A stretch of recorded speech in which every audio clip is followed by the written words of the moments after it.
That Real Steel robots were trained by Sugar Ray Leonard. real steel. Oh, the Rock'em Sock'em Robot movie. Yes, it should be called Rock'em Sock'em Robots, Yeah. but it's not. It's called Real Steel. I don't give a shit. I'm gonna when I go and get the tickets. I'm gonna instead of ordering them online, I'm gonna walk straight up to that fucking cashier and say, 2 tickets for Rock'em Sock'em Robots, please. Well, you do that, and they're gonna look at you like they don't know what the fuck you're talking They're about. like, what? I'm like, you know what I'm talking about.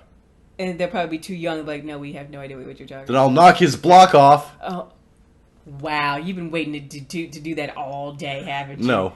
Good lord. No. Seriously, I couldn't have anticipated how you were going to react to that unless I were a genius. Dun, dun, dun. According to MTV, It's at this point in the podcast, I am getting punchy, so it's awesome. Real Steel is likely to be the coolest robot box movie that has been released since, well, name another robot boxing movie, and the newest featurette for the Battle film. Angel. Okay. But James Cameron hasn't gone around to doing the live action version of that yet. I don't think he will. It's fine though. Not until he fucking craps out 2 more fucking Avatar movies. Well, Shithead. Jesus. Now we're going to do Avatar, but now he's underwater. Yeah, I made billions of dollars. See, I can't work Avatar, like this. Avatar 2 is going to be a combination because you know the first one, the first Avatar was Dances with Wolves meets Fern Gully. So the second one is probably going to be the Scarlet Letter meets the Little Mermaid. I can't work. Going to be awesome. I can't work like this. Work like what? I don't know. God damn it. I'm sorry. And the newest featurette for the film wants to tell you all about why it's going to be a fun adventure to watch. Arguably the biggest draw for audiences is the boxing in the flick, and the new featurette shows off how the filmmakers use motion capture technology to make their fighting robots seem believable.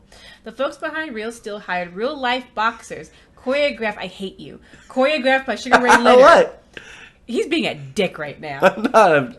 Choreographed by Sugar Ray Leonard. I'm just laughing because they had a great idea. What is that? See, the studio actually should have bought the licensing to the name Rock'em Sock'em Robots because they would have gotten more people. That's the only reason they bought the name Battleship and put it on that piece of shit movie that's coming out soon. Mm-hmm. I know we haven't seen it. We don't know if it's a piece of shit. It has aliens. It looks like a piece of shit. It has aliens. It's Battleship with aliens. Fuck them. But they should have bought the rights to Rock'em Sock'em Robots. This would have been a very faithful adaptation of whatever story you could come up with for Rock'em Sock'em Robots. But they could have re-released the game, Classic Edition, and the newer edition where like you have different sets that look like the different robots from the movies. Or even make it so you can, for the first time ever, open the ring up and then swap out the different robots. It would look cool. And in this movie, you know how they have Hugh Jackman playing the trainer and that little kid who's his annoying son? Yes. So what you do is the little hand controls, you normally hold on to these two, like these 2 sticks, and you pump the little plungers on the top to operate the left and right arms.